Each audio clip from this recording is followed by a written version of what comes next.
प्रजापति दक्ष को हमारा प्रणाम स्वीकार हो। प्रणाम।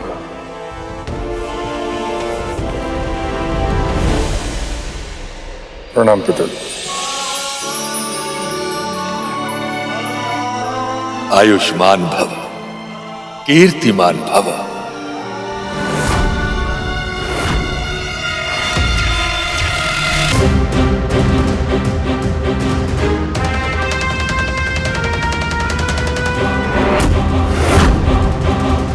देवता, ऋषि, महर्षि, असुर, ब्राह्मण, संसार के समस्त प्राणी मस्तक झुका के मुझे प्रणाम करते हैं, मस्तक झुका के मुझे सम्मान देते हैं। और ये भूत प्रेत पिशाचों से घिरा रहने वाला चिर, ये यहां ऐसे बैठा है जैसे संसार का सबसे बड़ा ज्ञानी चाहिए हो।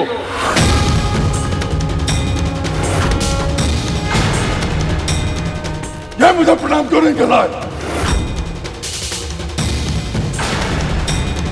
शांत हो जाइए प्रजापति दक्ष। प्रजापति, महादेव साधना में लीन है, कहीं उनका ध्यान भंग न हो जाए। महर्षि, जो संसार के प्रजापति का सम्मान करना नहीं जानता, कैसी उसकी साधना और कैसा उसका ध्यान।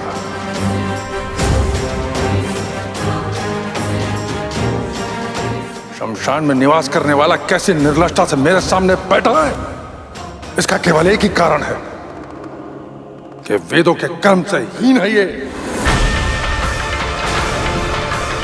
जो स्वयं ही सारे वेदों के ज्ञान के सार हैं, उन पर इतने अपमानपूर्वक कटाक्ष। जिसने पूरे संसार को बनाया है, उस महादेव के बारे में प्रजापति दक्ष ऐसे कटु वचनों का प्रयोग कर रहे हैं।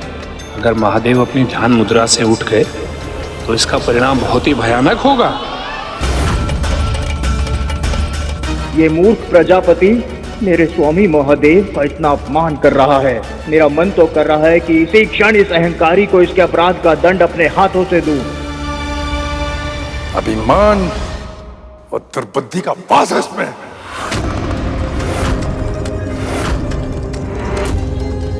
इसलिए सृष्टि का प्रजापति, वो धर्म का रक्षक होने के नाते इस उद्दंडता का दंड मुझे इसे देना ही होगा।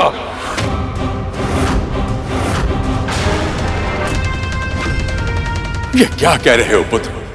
महादेव के बारे में ऐसी अनुचित भाषा प्रयोग करने से पहले कुछ सोच तो लेते, सोच लेते कि क्या उचित है क्या अनुचित।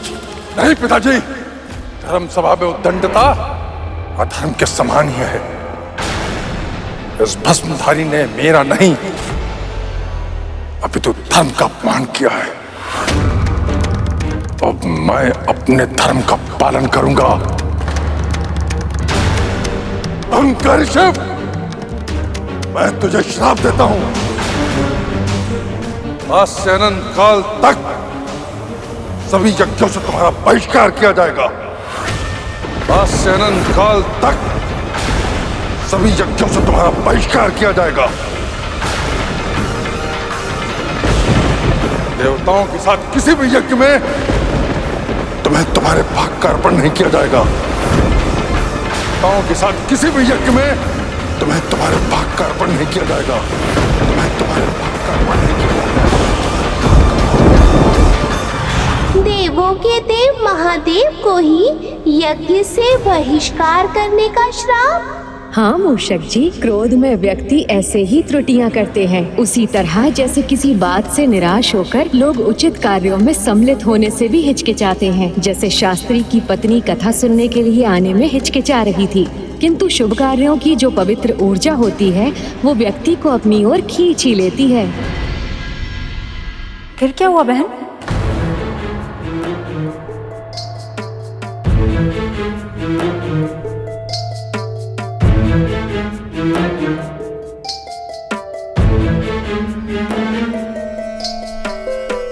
बहन, भीतर आइए।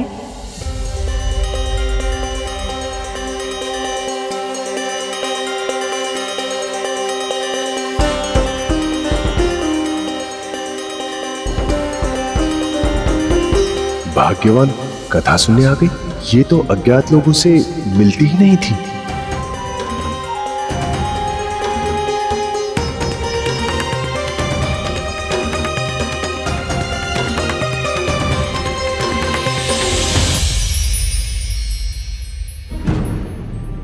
कहीं शिव ने उस श्राप के कारण ही दक्ष का शीश तो नहीं न काट दिया? प्रभु, क्या इसीलिए महादेव ने प्रजापति दक्ष का शीश धड़ से अलग कर दिया? नहीं मूषक जी, पिताश्री प्रभु महादेव दो परम योगी हैं। कोई उनका मान या अपमान करे, इस बात का कोई महत्व नहीं है उनके लिए। यदि कुछ महत्व रखता है तो वो है उनके भक्तों के हृदय में उनके लिए प्रेम और भक्ति। वहाँ उपस्थित सभी ज्ञानियों ने दक्ष के श्राप का विरोध किया। प्रजापति दक्ष, आप जानते हैं आप किसे श्राप दे रहे हैं? वो महादेव हैं, शिव, शक्ति के सहचर। और ये जो श्राप आपने दिया है उसकी भी शक्ति उन्हीं से आई है।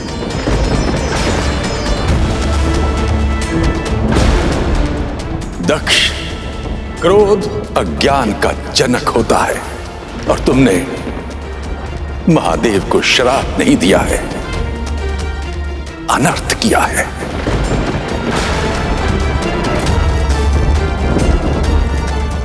महामूढ़ दुष्बुद्धि दक्ष,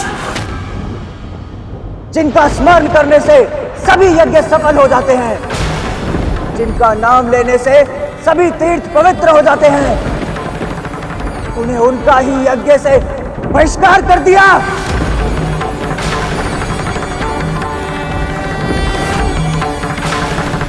जो संसार का सृजन और पालन करते हैं, जिनमें सब कुछ लय हो जाता है, उन्हें यज्ञ के भाग से वंचित करने का दुस्साहस किया है तूने। कैसे प्रजापति हो तुम कि शिव की महिमा को भी नहीं जानते? चल दुर्बुद्धि पशु,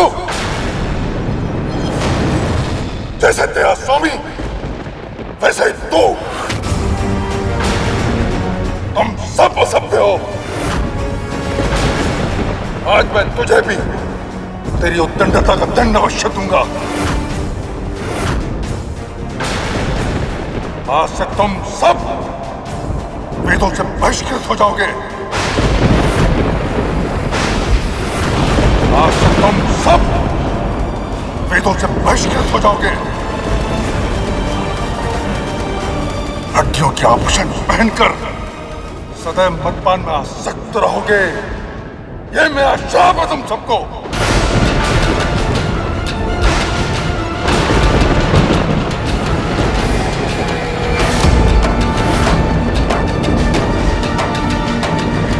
प्रतिशोध तो शिव के स्वभाव में ही नहीं, मान अपमान से परे है। पर जो शिव से अतः भक्ति और प्रेम करते हैं, वो उनका अपमान नहीं सह सकते। और क्रोधवश प्रजापति दक्ष ने महादेव के सबसे प्रिय भक्त उनके वाहन नंदी का अपमान किया। ब्रह्मदेव का पुत्र होके भी इतना दम, इतनी दुष्टता! तुमने ये सिद्ध कर दिया दक्ष कि शिव के तत्व का तनिक भी ज्ञान नहीं है तुम्हें।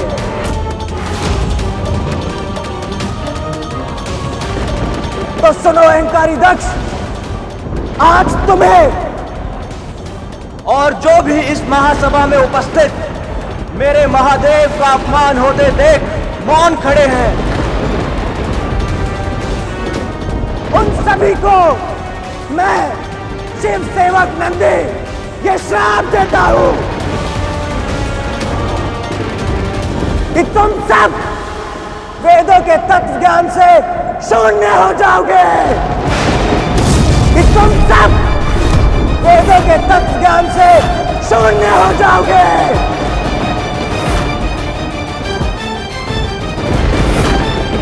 सदैव भोग में लिप्त रहोगे। स्वर्ग को सबसे बड़ा पुरुषार्थ मानोगे और क्रोध मोह और मद के वशीभूत होके सदैव भिक्षुक बने रहोगे।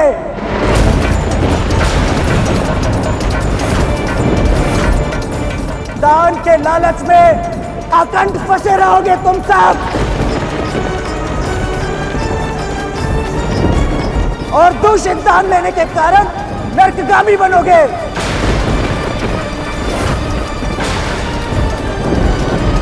और अहंकारी दक्ष, जिस मुख से तुमने मेरे महादेव का अपमान किया है, एक दिन वो मुख नहीं रहेगा।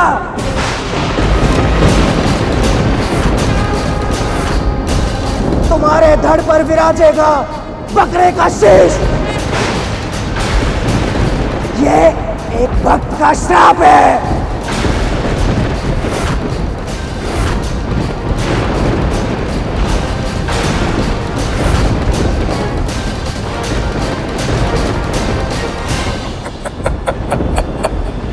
कुकुट के बांग देने से सूर्योदय नहीं होता है। जो स्वयं धर्म का पालन ना करता हो, उसका श्राप कैसे फलीभूत होगा?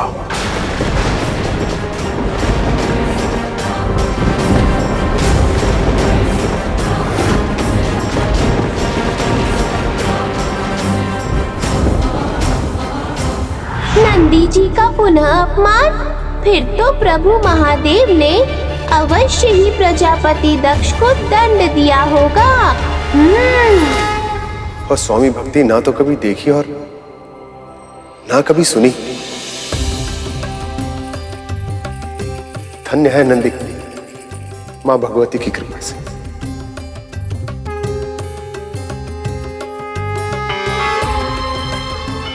आपने सत्य कहा शिवा।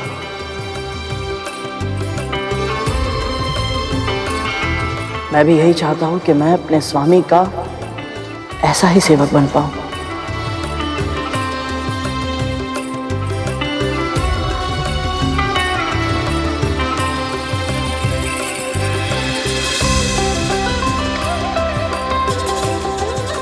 आगे बतलाइए ना, फिर क्या हुआ?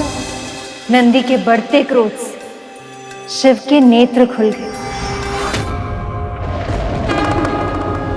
अपने परम भक्त का इस तरह अपमान होना महादेव से सहा नहीं गया। और वह अपने ध्यान से बाहर इस उदंडता का परिणाम प्रजापति दक्ष के लिए कितना भयंकर होगा, ये सोचकर वहां प्रस्तुत सभी ज्ञानी भयभीत। श्राप पाने के बाद अब क्या करेंगे महादेव? दक्ष को महादेव का ध्यान भंग नहीं करना चाहिए था।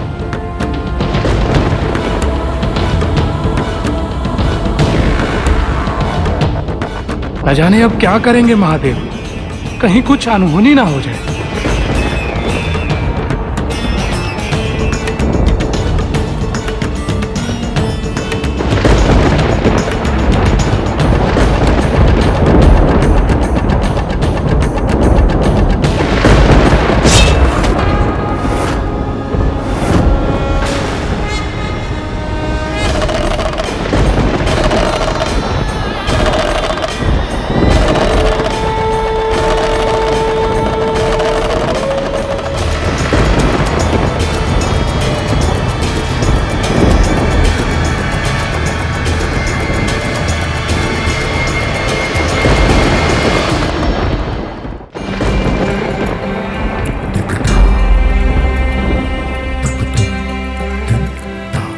आप मुझसे क्रोधित हैं क्योंकि मैंने आपको प्रणाम नहीं किया, पर मुझे तो यह भी नहीं पता प्रणाम करूं तो किसे करूं।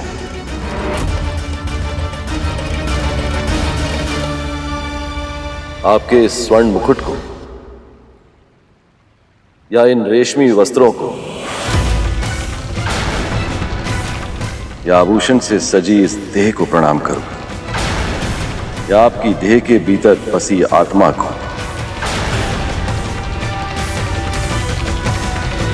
ज्ञान के आवरण में कुतर्क मत करो शिव। देह और आत्मा एक दूसरे से भिन्न नहीं है। पर आपकी देह, ये वस्त्र, ये आभूषण, ये सब कुछ नश्वर है प्रजापति। मृत्यु के बाद देह जलकर भस्म हो जाती है, पर देह के भीतर छिपी आत्मा नई देह धारण कर लेती है।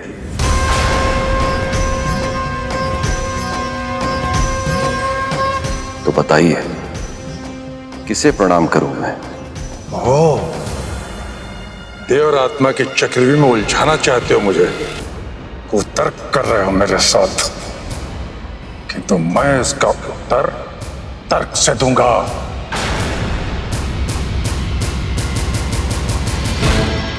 तुम्हें मेरी आत्मा को प्रणाम करना चाहिए था शिव।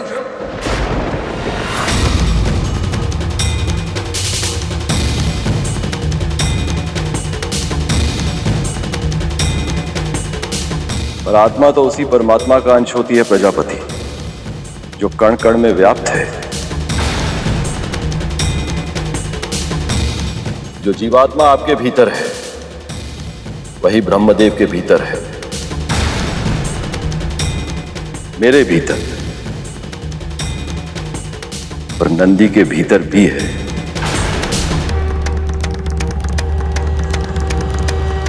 तो इसका क्या अर्थ हुआ? आप और मैं भिन्न नहीं हैं।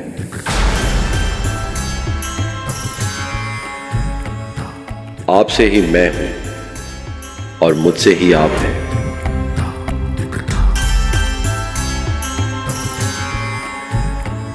सब कुछ अद्वैत है, सब कुछ एक है, दूसरा कुछ है ही नहीं। तो कहिए प्रजापति, मैं आपको नमस्कार करूं या स्वयं को?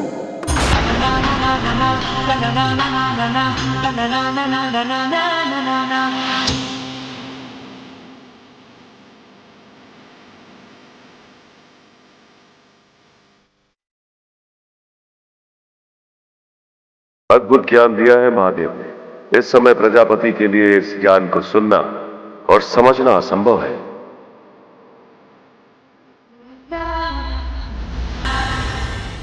अब समझे अज्ञानी, किसे श्राप देने की मूर्खता की है तुमने? नंदी,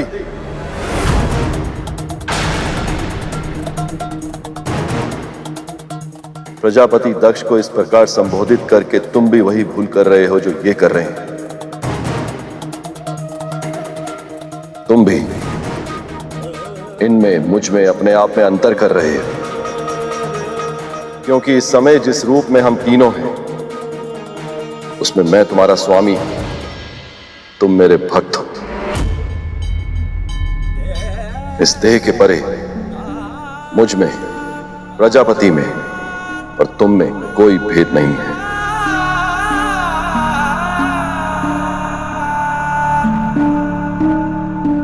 तुम कैसे भूल गए नंदी?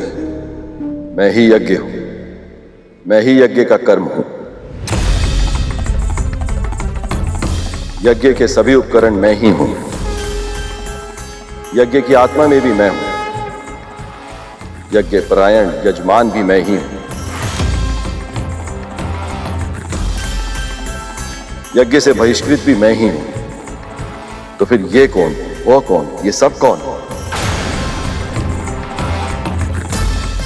सत्य तो ये है,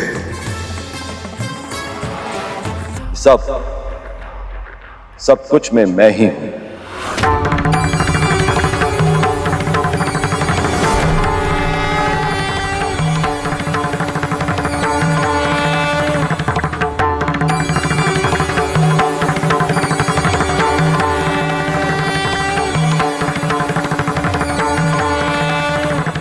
मुझे क्षमा कर दीजिए प्रभु, मुझे क्षमा कर दीजिए, मुझसे भूल हो गई।